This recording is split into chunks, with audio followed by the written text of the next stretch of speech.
Arestado ng mga tauhan ng Hagonoy Municipal Police Station ang tinaguriang top 1 wanted person municipal level at top 6 provincial level sa kasong rape sa Barangay Palapat, Hagonoy, Bulacan.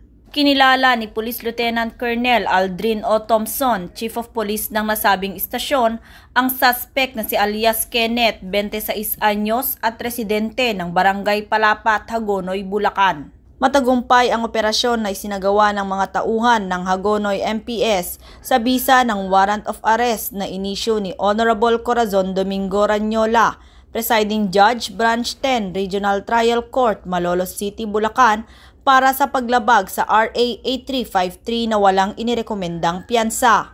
Kasalukuyang nasa kustodiya ng Hagonoy Municipal Police Station ang nasabing suspect para sa dokumentasyon at tamang disposisyon. Patuloy ang pagsusumikap ng Bulacan PNP sa pangunguna ni Police Colonel Satur Elejong, Provincial Director ng Bulacan Police Provincial Office, sa pagtupad ng kanilang sinumpaang tungkulin na labanan ang lahat ng uri ng kriminalidad upang makamit ang kaayusan at kapayapaan na magdudulot ng pag-unlad para sa sambayanang Pilipino tungo sa pagkamit ng isang bagong Pilipinas.